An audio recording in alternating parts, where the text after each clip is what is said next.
Ya está grabando. Bueno, chicos, el día de hoy, el seminario, pues nuestra invitada es Miriam Bravo. Y Miriam es maestra en ciencias biológicas, me parece. Sí, correcto, muy bien. Y Miriam ha trabajado desde la maestría en DNA ancestral. Entonces, ahorita está por terminar el doctorado. Ella se encuentra en el Laboratorio Internacional de Investigación sobre el Genoma Humano y su asesora es la doctora María Ávila Arcos. Entonces voy a dejar que Miriam nos cuente un poquito de ella y pues que proceda a presentar el seminario de hoy. Muchas gracias, Miriam, y agradecemos mucho que estés aquí con nosotros. Muchas gracias, Sol, por invitarme y pues, bueno, buenos días a todos.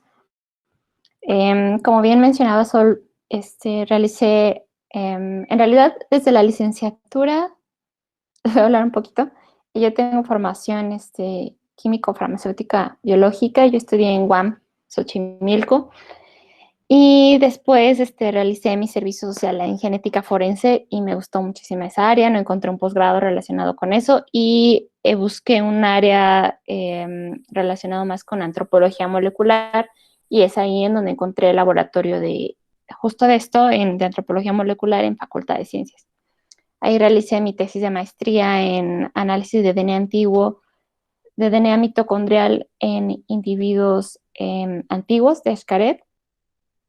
Y lo que hice fue realizar una comparación de diversidad genética en poblaciones antiguas y actuales del sur de México, basándonos en la frecuencia de haplogrupos mitocondriales. Después de eso, lo que quería era aprender más sobre genética de poblaciones. Inicié el doctorado en el INEGEN con un proyecto un poco, bueno, no un poco, muy distinto, en donde ahí empecé con el estudio de niños con obesidad y su asociación o su relación con el número de copias del genoma mitocondrial. Entonces, igual era una aplicación un poco similar, genética. Yo esperaba que fuera más de poblaciones, pero no fue así. Pero desde una perspectiva más clínica. Entonces, yo realmente ahí en el IMEGEN duré un año, me cambié de proyecto y de tutor. Después de ese año yo decidí que no era lo mejor para mí y después de ese año busqué opciones en lo que realmente me gustaba, que era DNA antiguo, y encontré este laboratorio de paleogenómica en Juriquilla, en Querétaro, y me mudé para allá hace 3 años y pues prácticamente ha sido mi historia allá en Querétaro. Ya estoy por terminar este semestre. Bueno, realmente ya no tengo semestres, solamente estoy escribiendo la tesis. Estoy en ese proceso de revisión de tesis y pues bueno, estoy avanzando en este proyecto que ahora es identificación de patógenos en población prehispánica y colonial de México a través de la paleogenómica, que es un área muy nueva y en México realmente hay muy pocos laboratorios que lo hacen. Yo diría que hay, al menos en la Ciudad de México, paleogenómica como tal, no hay ninguno, de hecho. Solo en el país hay 2 laboratorios que lo hacen. Uno en Irapuato y uno en Querétaro, que es en donde estoy. De ahí en fuera de México no tiene otro laboratorio que hace este tipo de metodologías. Pero bueno, pues gracias por invitarme y si tienen alguna pregunta, por favor, interrúmpanme y lo retomamos. Entonces voy a compartir mi pantalla y si alguien puede decirme si la ve. Aquí te decimos. Sí, gracias.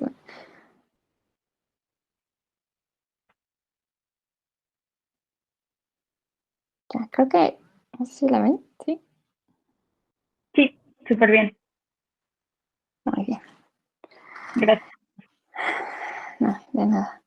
Bueno, entonces la plática del día de hoy es análisis paleogenómico de patógenos durante el periodo prehispánico y colonial de México.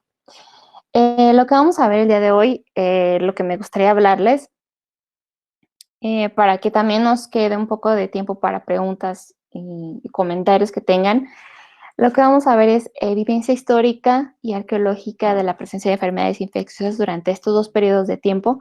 También vamos a hablar un poco más sobre esta área que ha sido muy nueva, que es genómica de patógenos antiguos y que hasta el momento es considerada como una herramienta más para entender enfermedades infecciosas.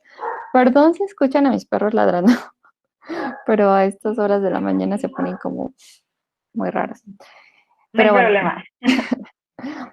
y también vamos a ver algunos puntos de esta área de estudio, como es la metodología, algunos criterios de autenticidad, y vamos a ver algunos artículos que se han publicado hasta el momento, y les voy a hablar un poco de mi tesis doctoral.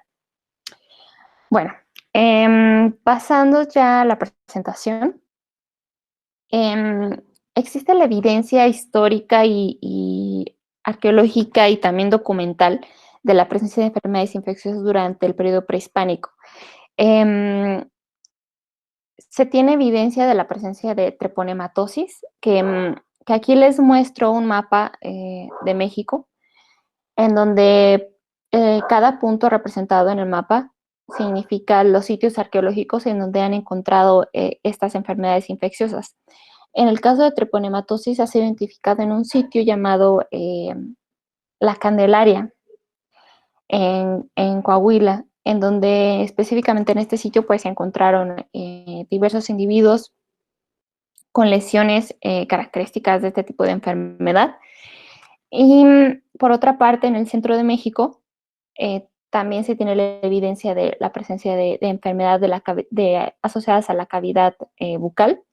Y también hay otro tipo de lesión que ha sido muy comúnmente identificado durante este periodo de tiempo, que es periostitis o reacción perióstica, que es realmente la acumulación de la membrana que rodea el hueso. En el inciso C, eso es justo a lo que me refiero, no sé si alcanzan a ver bien, pero en el hueso pueden observar que está como poroso. Entonces realmente es un tipo de lesión inespecífica que no quiere decir o no sugiere una enfermedad o el agente causante en particular, solamente es una lesión inespecífica que sugiere que el individuo padeció un proceso infeccioso durante su vida.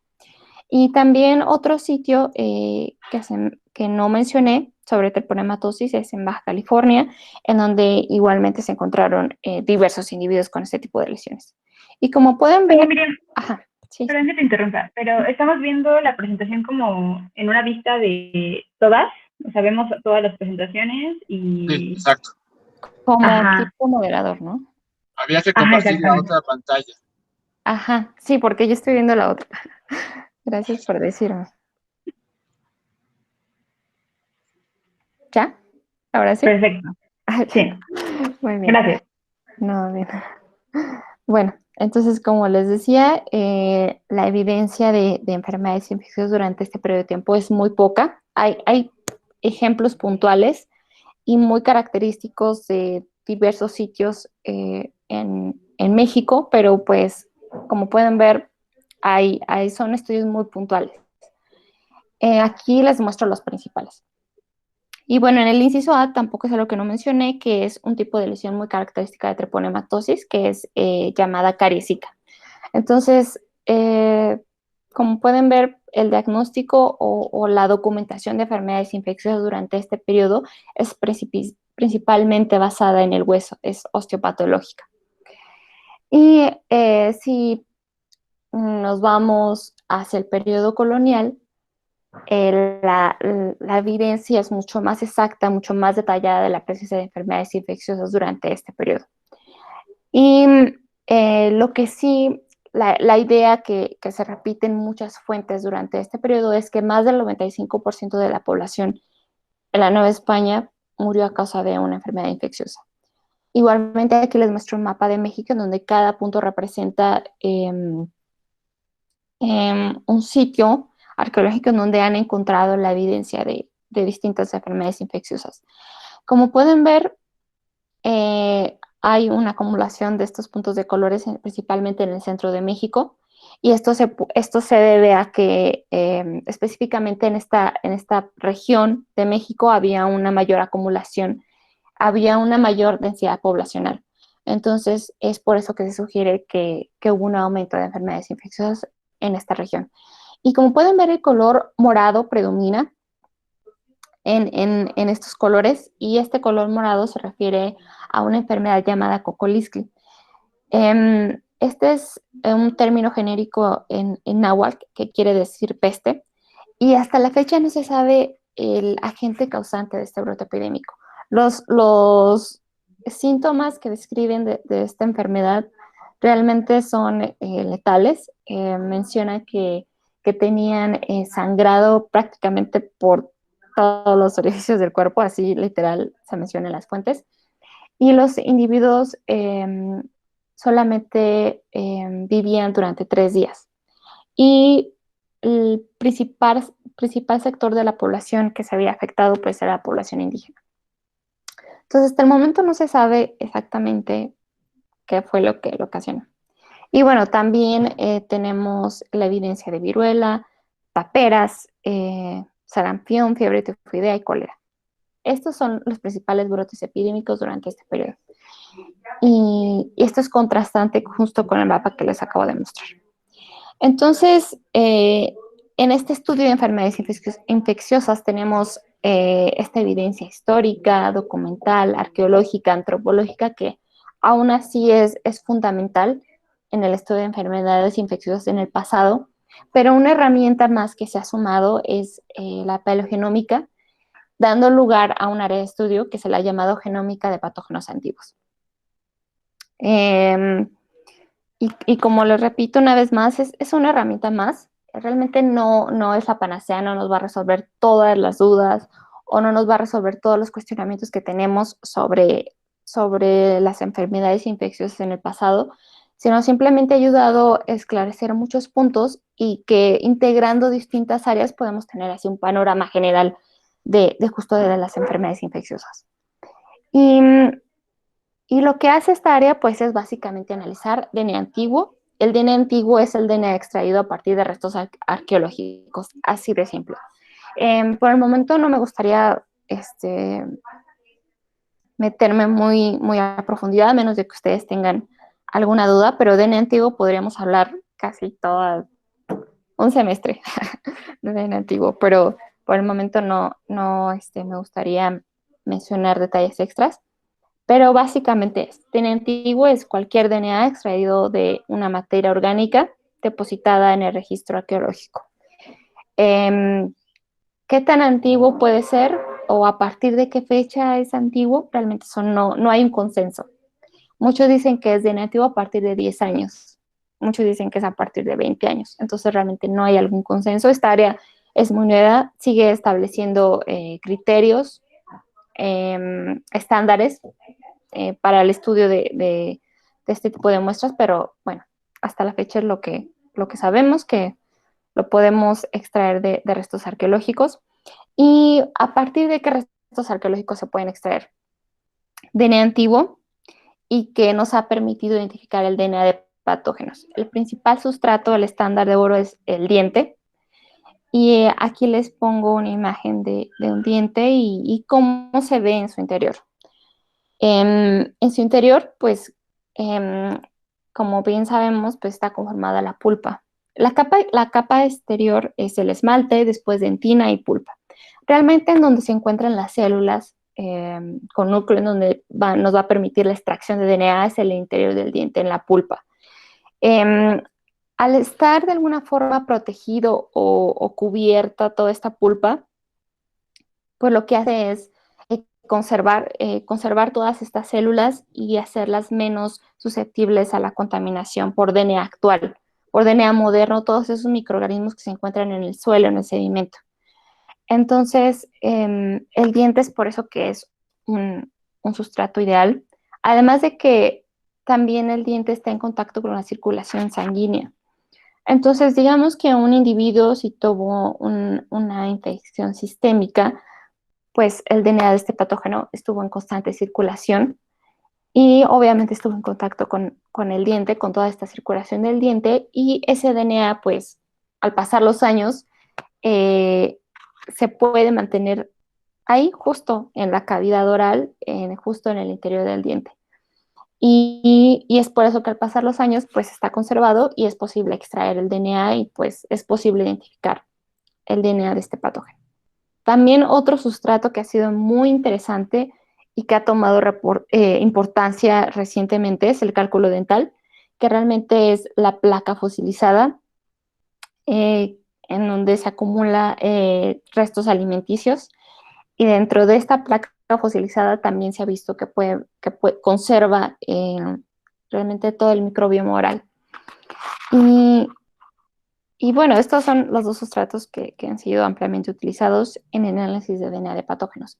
Y de manera muy reciente también se han analizado restos no humanos. Hay un estudio que si tienen interés se los puedo compartir, en donde analizaron un chicle antiguo encontrado en Dinamarca.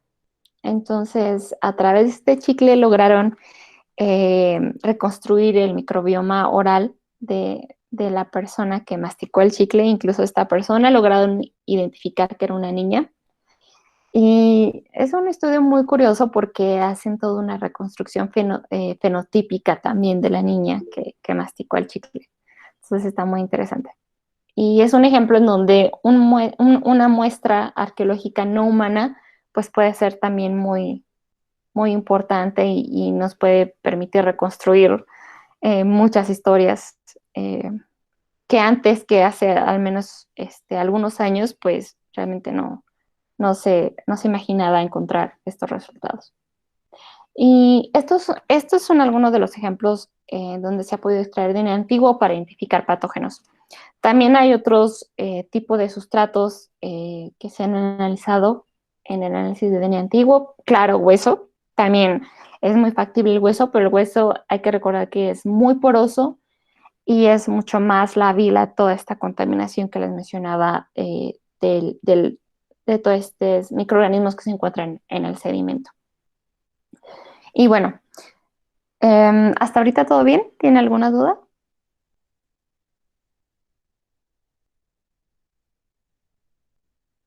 ¿Todo bien? Ninguna duda, gracias. Gracias por responder. Bueno, entonces pasando a lo que les mencionaba de que es un área que realmente toma en cuenta otro tipo de evidencias, pues una evidencia muy importante que nos ha permitido, que nos ha guiado prácticamente en el análisis de restos arqueológicos es el contexto arqueológico del individuo. Aquí les muestro una imagen en donde es un entierro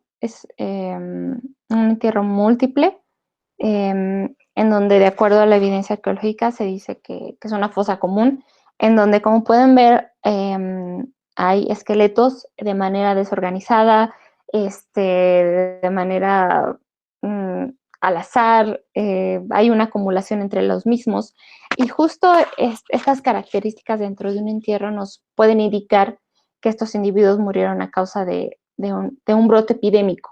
Al ocurrir un brote epidémico, el número de muertes ocurre de manera acelerada y es por eso que se encuentran este tipo de entierros. Prácticamente es una fosa común. Entonces, esta es una imagen de individuos que murieron a causa de peste bubónica. Entonces, la evidencia arqueológica en los individuos que analizamos es muy importante y esto nos va guiando en qué individuos analizar o qué sitios arqueológicos analizar. Entonces, esto nos ayuda bastante.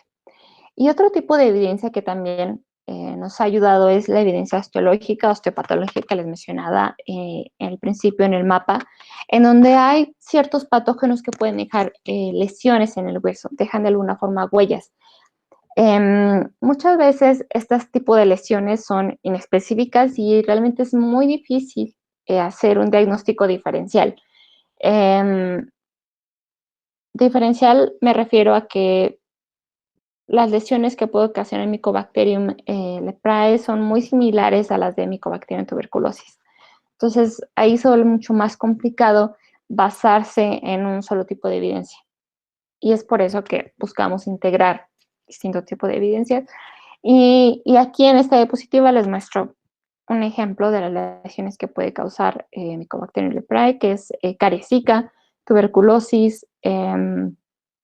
También lo que ocasiona son lesiones en el hueso. Y otro tipo también de patógenos que han sido identificados es Brucella melitensis, que es básicamente ocasiona formación de nódulos óseos.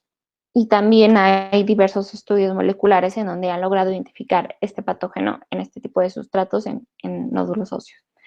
Entonces, como pueden ver, hay distintas evidencias. No es lo más viable es integrar distinto tipo de evidencias y si ustedes están enfocados o interesados en algún área en particular, pues también es importante que se abran a muchas posibilidades y que puedan identificar qué otras herramientas pueden ayudarlos a complementar su área de estudio, no solamente enfocarse en la que ustedes, en la que es de su interés. Entonces, bueno, siguiendo con esta línea de ideas, la genómica de patógenos ha sido muy importante en el estudio de enfermedades infecciosas. Y realmente, ¿cómo es que la genómica de patógenos puede identificar el DNA de bacterias, de virus, de lo que ustedes quieran, que pueden ocasionar enfermedades infecciosas?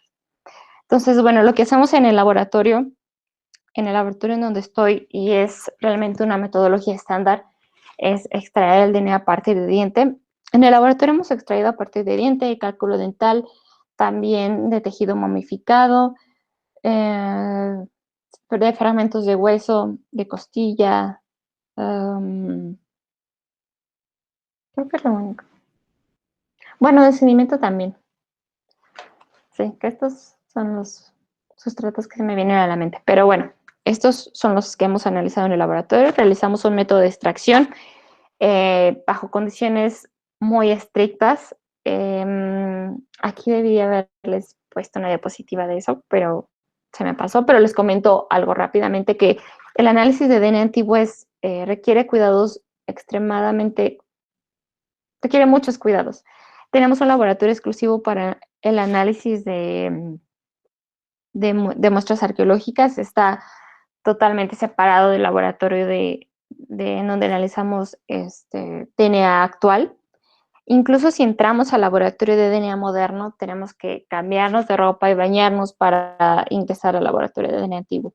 Utilizamos un traje de cuerpo completo, guantes, cofia, cubrebocas, cubre zapatos, doble guante. Entonces, todos los cuidados que hacemos son extremos, porque lo que queremos hacer es tratar de introducir contaminación, tratar de introducir ese DNA moderno en nuestra muestra. Como el DNA antiguo se encuentra en muy baja proporción y es muy lábil, ya está muy dañado, realmente lo menos que queremos es introducir mucho más contaminación en la que ya estuvo expuesto durante su entierro, durante toda esa exposición a microorganismos del sedimento y también a todo ese manejo que hay por parte de arqueólogos, antropólogos, que la realidad es que muchas veces no es posible utilizar guantes y muchas veces lo agarran con la mano.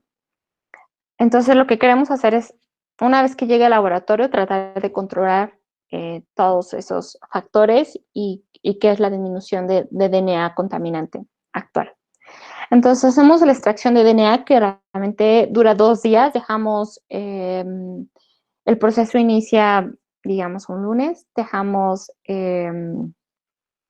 Realizamos la lisis celular toda la noche y al día siguiente lo que hacemos es la purificación del DNA. Y después lo que hacemos es secuenciación de siguiente generación.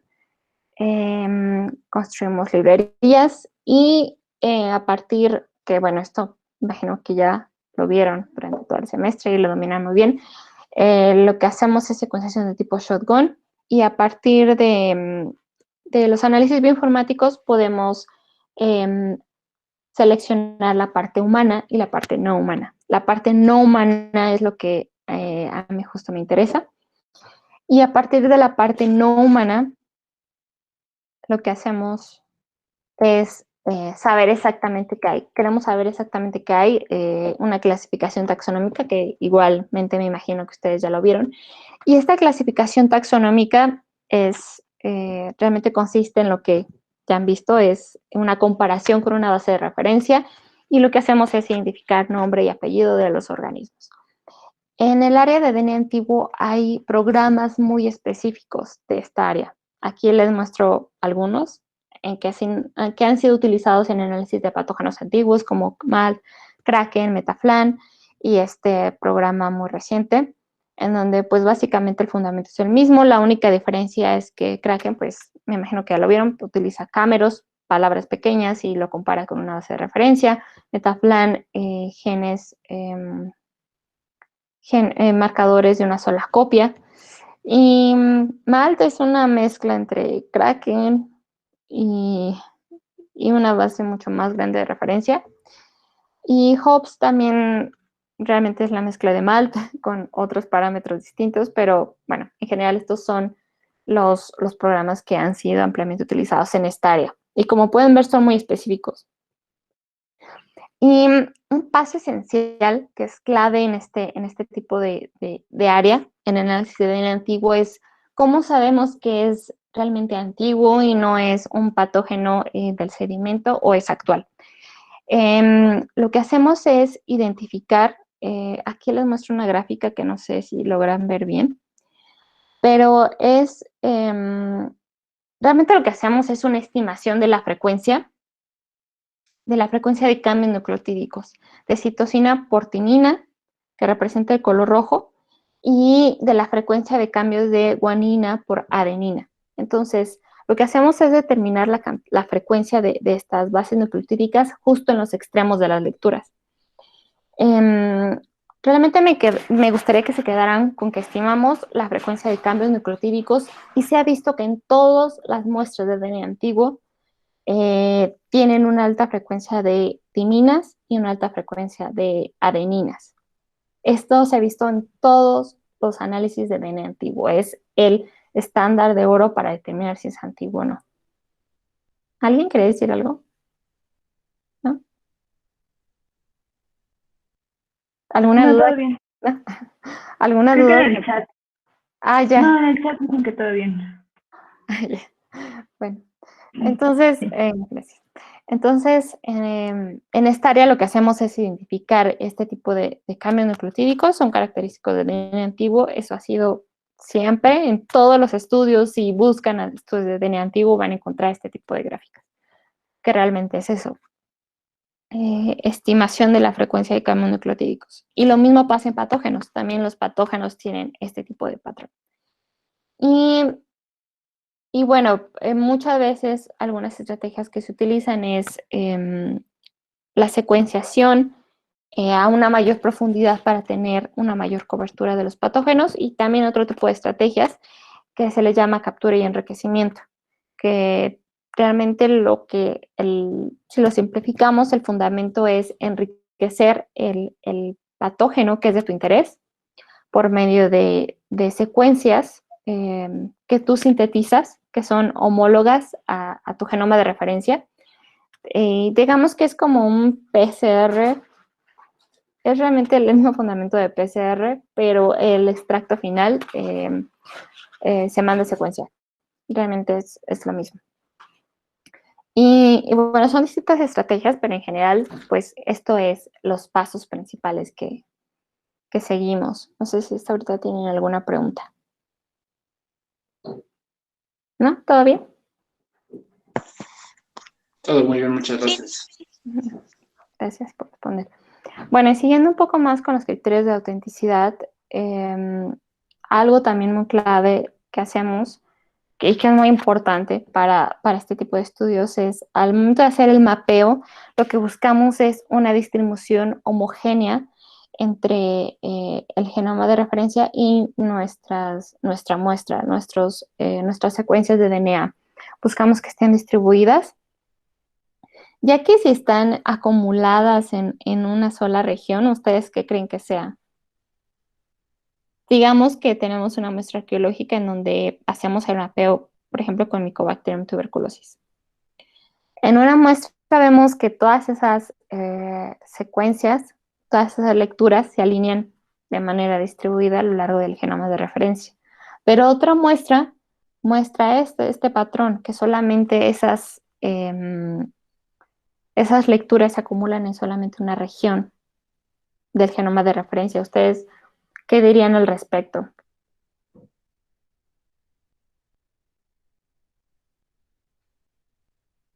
¿Alguien? ¿Alguna idea? Lo que se les ocurra.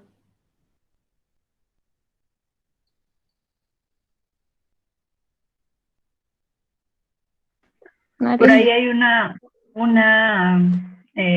opinión en el chat Ay, que dice que quizá esté contaminado. pues más que bueno, sí, probablemente esté contaminado, pero al encontrar toda esta acumulación solamente en una región de la bacteria, pues quiere decir que puede deberse a una bacteria de origen ambiental, en donde justo esas lecturas se acumulan en un gen conservado a lo largo de las especies, en un gen conservado que realmente no nos permite identificar o no nos permite saber si realmente es el Mycobacterium tuberculosis.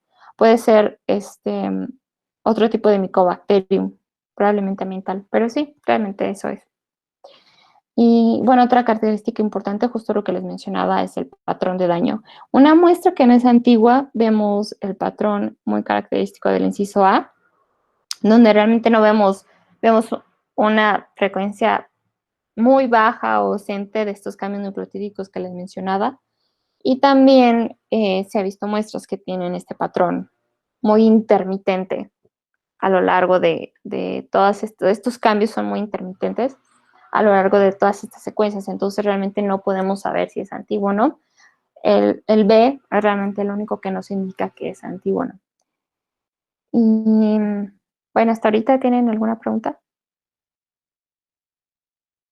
¿Todo bien? Bueno.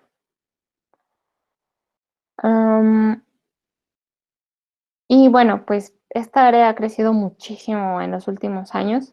Ha permitido la reconstrucción de alrededor de 166 genomas de patógenos antiguos. Aquí les muestro un mapa de todo el mundo en donde cada punto representa los estudios, eh, la localización de los sitios arqueológicos en donde se han podido reconstruir genomas de patógenos antiguos. Eh, y llama la atención un poco que la acumulación de estos puntos se encuentra principalmente en el continente europeo. Y bueno, esto es un poco natural suponer por qué. Pues porque realmente esta área empezó justo en Europa, tienen mucho más dinero, hay laboratorios completos, hay laboratorios enteros que se dedican solo a esto, a la identificación de patógenos. Y en el laboratorio donde estoy realmente soy la única que realiza este tipo de análisis por el momento porque ha sido como muy nuevo y realmente en México creo que nadie hace este tipo de trabajos. Lo han hecho, pero a partir de PCR, pero realmente como tal, paleogenómica, analizando restos antiguos con la finalidad de extraer DNA de patógenos, pues realmente no hay nadie más que haga este tipo de estudios. Entonces, en México es por eso que hay muy pocos estudios que lo han hecho. Hasta el momento hay 4 estudios que lo han hecho. Ahorita vamos a hablar de alguno de ellos. Uno de los primeros estudios fue el análisis de restos de Oaxaca, en Tepozcolula, Yocunda. Este sitio en particular fue asociado con este brote que les mencionaba al principio de Cocoliscli, en donde este grupo de investigación, que por cierto está en Jena, en el Max Planck, lo que hicieron fue analizar dientes de este estado y lo que identificaron fue Salmonella enterica paratifice. Y ellos mencionan que pudo haber sido uno de los agentes causantes de este brote epidémico, que también fue muy controversial. Pero bueno, ellos mencionan que probablemente fue este. Y justo otro grupo de investigación, también que se encuentra en Europa, analizaron restos de del convento de Santa Isabel, de la Ciudad de México. Realmente analizaron infantes, en donde ellos pudieron identificar el DNA de Treponema pallidum pallidum y Treponema pallidum pertenue. Entonces, este estudio es importante ya que a través de este tipo de metodología molecular puede identificar una subespecie que antes, por medio de análisis paleopatológicos, pues no podía tener tanta resolución como este tipo de análisis. Y también otro estudio que fue muy reciente, que sale este año, que también es del mismo grupo de investigación que es de Coccolistli, que se encuentra en Europa. Analizaron restos de individuos africanos que fueron encontrados en el Hospital San José de los Naturales del periodo colonial. Entonces, este hospital estaba dedicado solamente a la atención de la población indígena durante ese periodo de tiempo, y justo encontraron alrededor de más de 20 individuos. Tenían características morfológicas que sugieren que provenían de África, y lo determinaron a través de estudios de ancestría también. Entonces, en estos individuos lograron identificar y reconstruir el genoma de Treponema pallidum pertenue y un virus, hepatitis B. Y bueno, hasta ahorita estos son los estudios que han analizado restos antiguos. Hay dos más, ya no los agregué, que justo son los que ha generado el laboratorio en donde estoy. Pero bueno, estos estudios, lo interesante de esto y lo que me gustaría destacar es que justo son grupos de investigación que se encuentran en el extranjero.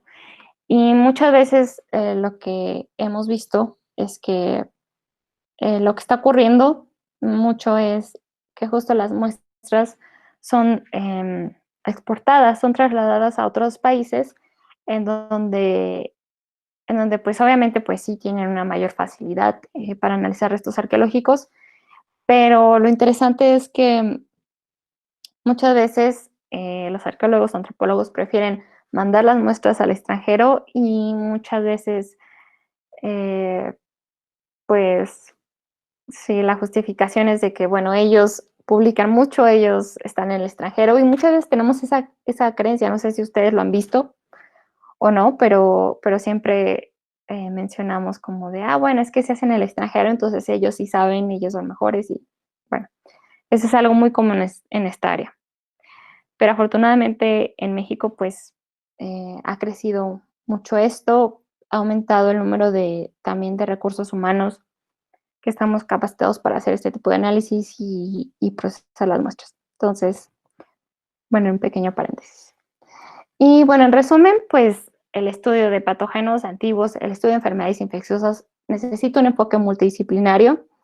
La integración de evidencia arqueológica, documental, antropológica y por lo tanto paleogenómica, pues nos va a permitir tener un panorama general y entender mucho mejor todo este escenario de enfermedades infecciosas a través del tiempo. Y bueno, hay distintos criterios para saber si es antiguo o no, entre ellos el patrón de daño que les mencioné, todos estos cambios nucleotídicos que ya se tienen bien caracterizados y sabemos si es antiguo o no. Al momento de hacer el mapeo, la distribución de las lecturas, esos son los principales. Y hasta el momento, pues la paleogenómica ha permitido reconstruir alrededor de 166 genomas de patógenos antiguos. Y la mayoría, pues, proviene de muestras analizadas en Europa. Bueno, no sé si tengan alguna pregunta hasta aquí.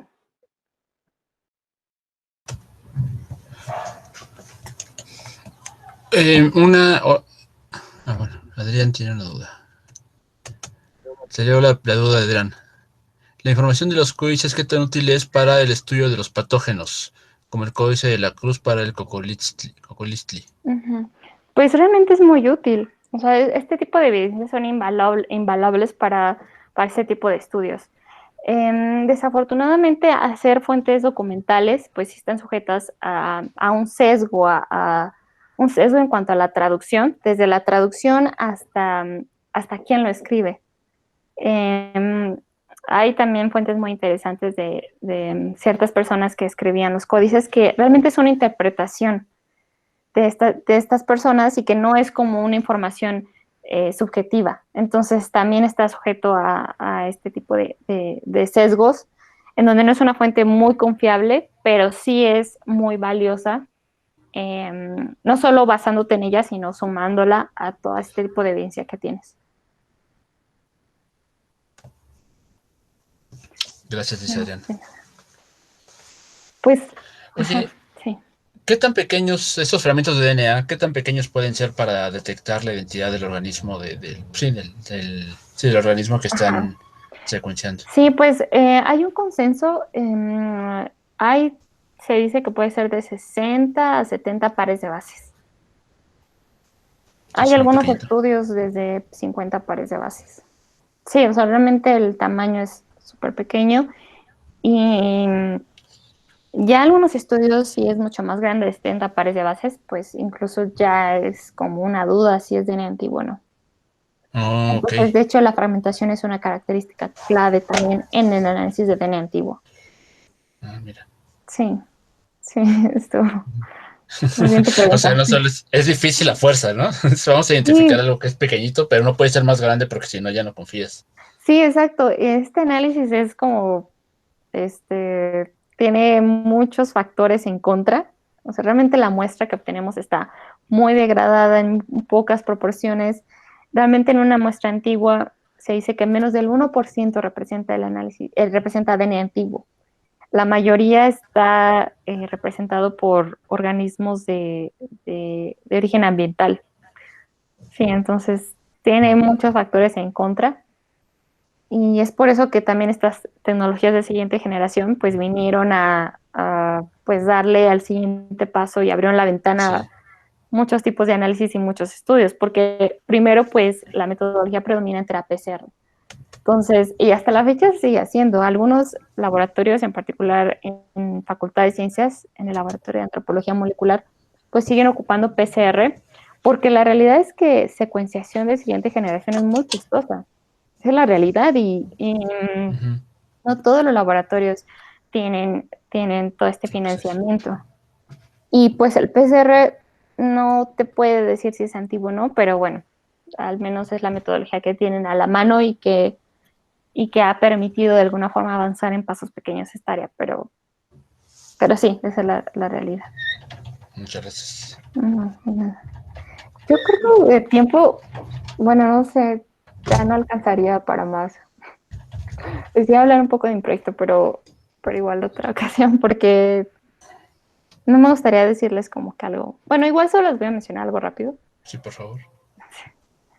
para no llenarnos de información y dejarles tiempo para procesar esto. Pero bueno, hasta ahorita en lo que incluye mi proyecto de tesis, pues es el análisis de restos arqueológicos de diente y cálculo dental, principalmente al centro de México. Hemos tenido la oportunidad de analizar del periodo prehispánico un sitio que se llama Tuluquí y Ranas, que está justo en la Sierra Gorda de Querétaro, en donde este sitio es interesante porque ha sido uno de los sitios que fue como uno de los últimos en tener contacto con europeos. Entonces, al estar aislado, pues estuvo ocupado durante mucho tiempo, a comparación de otros sitios del periodo prehispánico. También hemos analizado otro sitio llamado Cañada de la Virgen en Guanajuato, y también hemos analizado restos en Colima. Aquí ya no lo puse, pero también hemos analizado de Xcaret, en donde es muy difícil obtener el DNA, que realmente no obtuvimos nada por las condiciones climatológicas. Eso también es un factor importante en el análisis de DNA antiguo. Si hay un clima muy caluroso o muy húmedo, realmente el DNA pues se degrada mucho más rápido y es muy complicado obtener una proporción decente de DNA antiguo. Y por otra parte, en el periodo colonial, pues hemos analizado también restos del Hospital San José de los Naturales, que es justo el mismo sitio que les contaba de este otro estudio.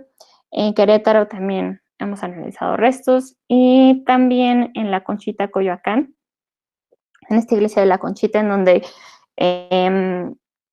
donde tras labores de remodelación, pues encontraron restos en el atrio de la iglesia. Entonces, algunos de estos individuos tenían cal en los entierros. Entonces, la cal, pues, ha sido reportada que se ha utilizado en el periodo colonial con la finalidad de acelerar el proceso de degradación y, de alguna forma, controlar un proceso infeccioso. Entonces, bueno, son evidencias interesantes. Y bueno, esto es realmente lo que he hecho, la búsqueda de patógenos en estos sitios arqueológicos antes y después de la conquista, a través de este tipo de tecnologías. Pues muchas gracias, Miriam.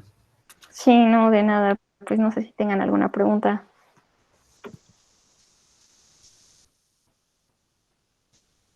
Chicos, muchachos. Creo que no, pero está muy interesante. Ah, gracias. Yo, Sí. muchas gracias, chicos. La abundancia de evidencia en Europa, podrías, es que no pude ver bien esa gráfica, en la que Ya, perdón. contrastabas, está bien. O bueno, tú nada más, dime nada más. Es que a mí me Sí, llama mucho la la atención puedo. que haya tanta evidencia en Europa. Bueno, que los estudios vengan de Europa, ya entiendo el fenómeno.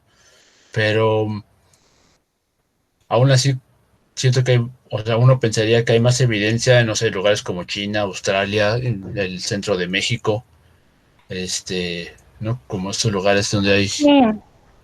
Sí, bueno, aquí este es como los puntos en donde se han podido analizar, reconstruir genomas a través de este tipo de metodología. Realmente, sí, la presencia de enfermedades infecciosas en otros lugares, pues sí pudo haber sido mayor, pero esta figura simplemente es como con base a la evidencia paleogenómica, análisis paleogenómico, han analizado estos restos. Y justo en Europa, pues hay mucho mayor número de estudios El fenómeno social. y por este patógeno de Yersinia Sí. pestis, que realmente la cantidad de estudios que se han enfocado en esto es impresionante.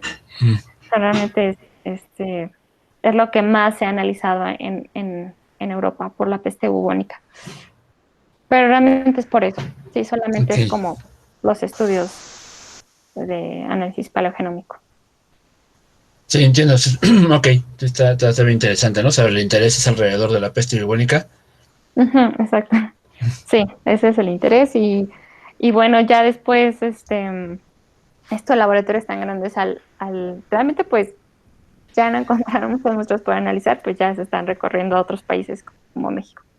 Sí, exacto, Pero ¿no? Porque bueno, aquí tenemos un chorro, perdón, un chorro sí, de enfermedades y eventos históricos que podrían ser de mucho interés. Solo exacto, no ha habido exacto. ¿no? La propagación la popularización Sí, del estudio, ese tipo de estudios. Órale, pues muchas exacto. gracias. Sí, no, de nada, pues. Ah, tenemos una duda. Liliana, ¿de qué manera estos estudios contribuyen al entendimiento de enfermedades actuales por los mismos patógenos? Pues ¿Se ha documentado? realmente hay muchos ejemplos de qué manera puede contribuir esta área. Por ejemplo, hay algo muy particular que en Perú se analizaron, se identificaron, eh, encontraron Mycobacterium leprae en algunos individuos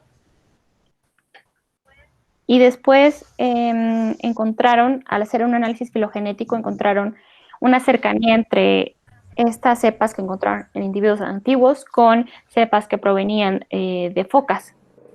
Entonces, lo que determinaron fue de que probablemente estos individuos, al consumir carne cruda o carne de focas, pues hubo ahí una infección, una enfermedad zoonótica, y hubo pues este intercambio de cepas y así lograron como armar todo un escenario y por qué estos individuos tenían este tipo de enfermedad. Y como probablemente estas focas armaron toda una teoría, es un estudio muy interesante que si tienen mayor interés se lo puedo pasar a Sol y ya se los puede compartir. Pero incluso identificaron que probablemente las focas cruzaron, provenían del continente europeo, cruzaron todo esto a llegar hasta Perú y probablemente fue así como fue esta infección de Mycobacterium leprae a Perú. Entonces, bueno, realmente este tipo de evidencias pues te pueden ayudar a reconstruir el origen del patógeno,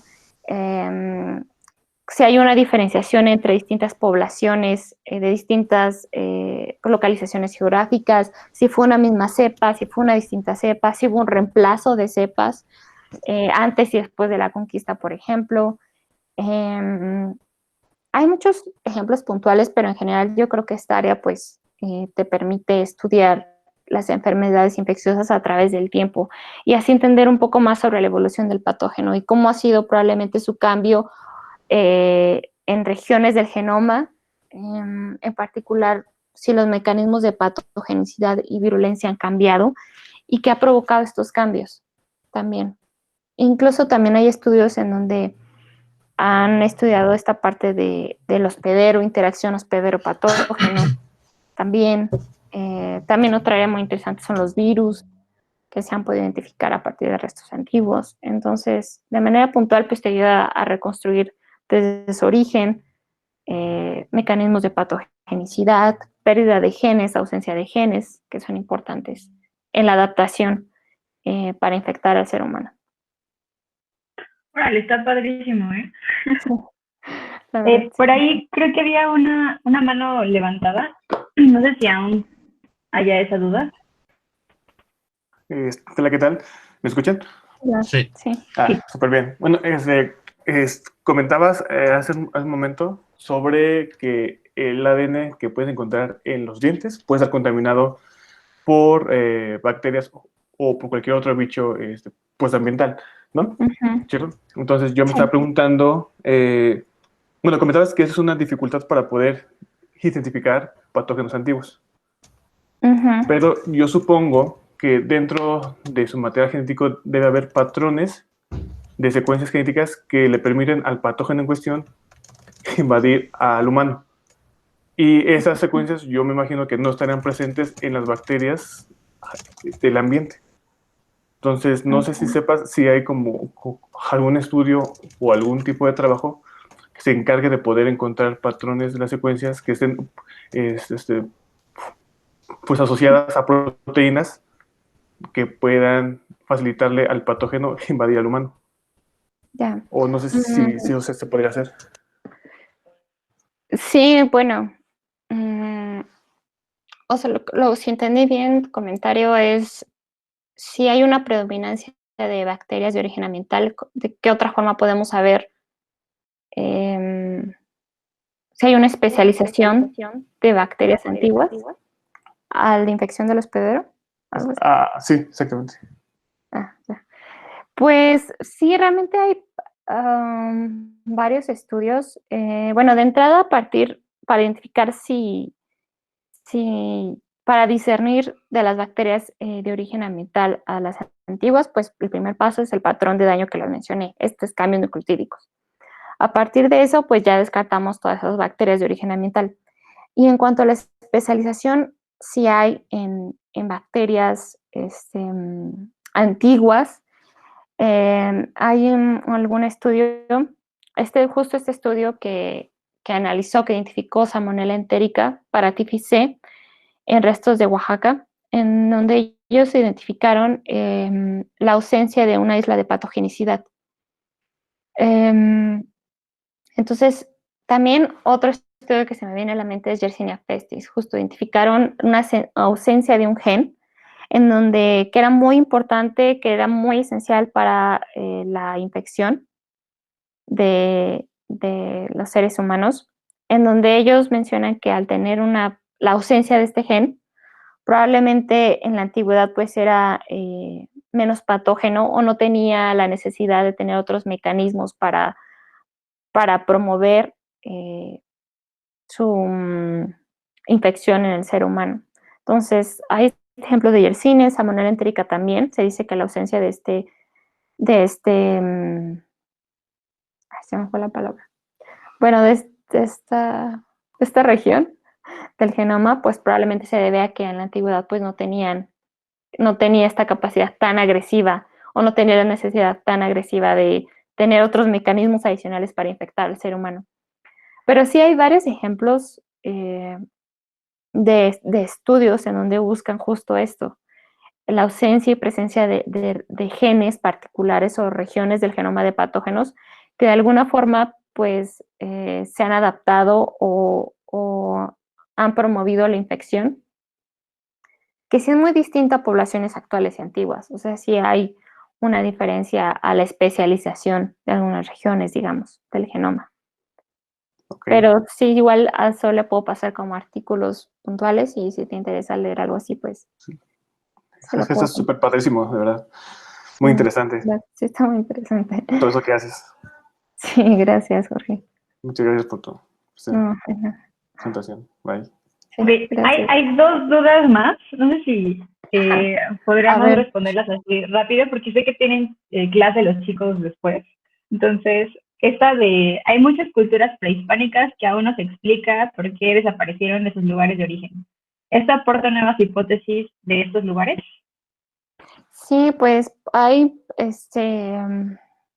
encontré una fuente histórica que menciona de Tula, que hubo una migración de Tula y que realmente, de acuerdo a un códice, mencionan que hubo una migración y realmente digamos que la población desapareció.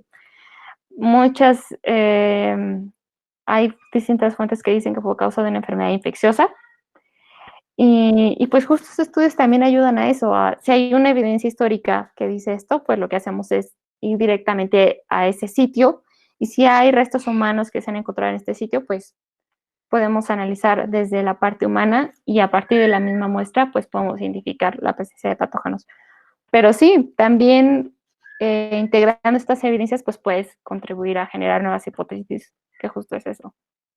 Sí. Sale, y ya la última es, ¿sabes cuál es el patógeno más antiguo que se ha registrado? Uy. Buena pregunta. Debería saberlo. Ups. Ay, a ver. Ay, no sé, la verdad, no me gustaría inventar algo. No sé, pero eso lo puedo investigar más tarde y le digo a Sol y les puedo mandar artículos si alguien más es de su interés o me pueden escribir directamente. Sí, Creo sí, Sí, estuvo sí, que muy sí, buena. te vamos a escribir. les voy a poner mi correo en el chat por si quieren Sí, gracias. escribirme y ya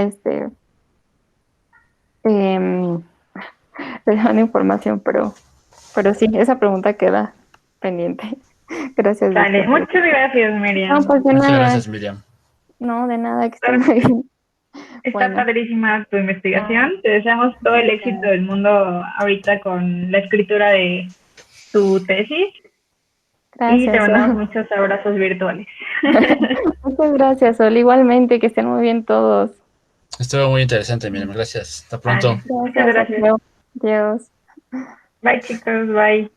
Buen día, bonito fin.